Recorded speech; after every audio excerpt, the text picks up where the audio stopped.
putain de chambre. Bien, journal de bord.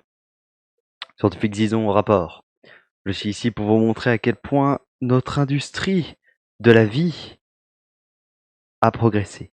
Ce que vous venez de voir actuellement était la réussite de notre entreprise.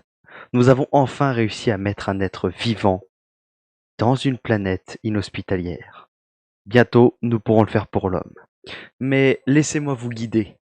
Je vais vous guider pendant cette grande histoire qu'est la vie et vous montrer ce que fait cette petite bactérie qui bientôt sera sûrement l'une de nos plus grandes réussites.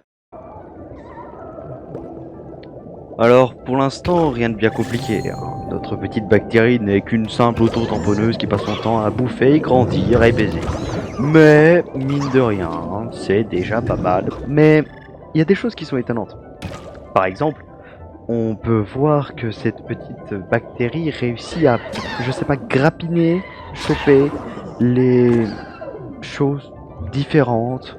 Lorsqu'une autre bactérie possède par exemple des pics, eh bien il réussit à récupérer ces pics qu'il peut ensuite implémenter à son corps. C'est particulier, mais même si c'était pas prévu, on va voir ce qui se passe, hein. Ça a l'air marrant.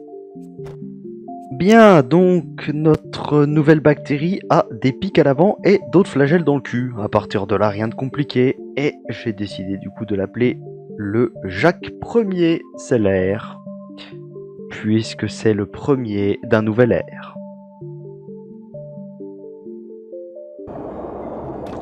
Ce qu'on peut voir par la suite pour notre petite créature, c'est qu'au lieu d'avoir un instinct vraiment de survie, elle cherche plus à évoluer. Elle cherche en priorité les autres types de mouvements et les autres armes des créatures, lui permettant ainsi de tuer d'autres bactéries. Sachant que là, clairement, on ne peut pas vraiment se poser d'autres questions sur le fait qu'elle soit omnivore, carnivore ou herbivore. Elle a envie de viande et ça se voit. Bon, après, qu'elle soit carnivore, herbivore, omnivore ou qu'elle mange de la merde, ça on s'en fout. Je vois pas en quoi ça pourrait nous apporter des problèmes. Alors que le fait qu'elle mange, c'est pas mal. Ma tasse est complètement vide. En tout cas, elle évolue. Et ça, c'est pas mal encore une fois. Elle s'améliore. Alors, elle s'améliore plus que moins en fait. Bon, c'est particulier. Disons que là, actuellement, elle a des petites lupiotes pour faire des éclairs et des yeux dans le cul. Mais c'est une évolution, hein, faut pas juger. Je l'ai appelé le proctologue. Quoi? Qu'est-ce qu'il y a? Oui, bon, bah à l'école des scientifiques, j'avais 0 sur 20 au niveau des noms, hein. C'est bon, ça va, moi je me base sur ce que je vois, hein. Il a des yeux dans le cul, je l'appelle le proctologue. Pour l'instant, notre petite bactérie fait partie des plus grosses qu'on puisse voir sur cette planète. Donc, à voir, est-ce que le fait qu'elle devienne la plus grosse va déclencher quelque chose? Ou est-ce que juste on va pas réussir à dépasser le stade de la bactérie? Ah, on croise les doigts. Et voilà que notre petite bête commence à niquer, et on finit à la dernière phase de cette petite bactérie. Ce qu'on peut voir, c'est qu'elle fait du poison, elle fait de l'électricité, elle peut charger avec ses petits pics.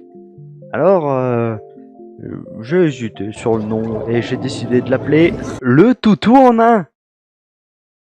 Voilà, parce que c'est un animal comme un chien et il a il y a toutes les possibilités de la bactérie en une seule, donc c'est le toutou en un. Quoi? Et après des multiples meurtres et après avoir bouffé comme pas possible, il- ça y est, on y est. Il a un cerveau. C'est merveilleux. Je sais pas comment dire ça. On y est. Et le pire, c'est que il va marcher. Il évolue pour aller sur Terre. Je sais pas quoi dire. J'y suis arrivé. On y est. Je vais remplir ma tasse et je vous ferai le second rapport.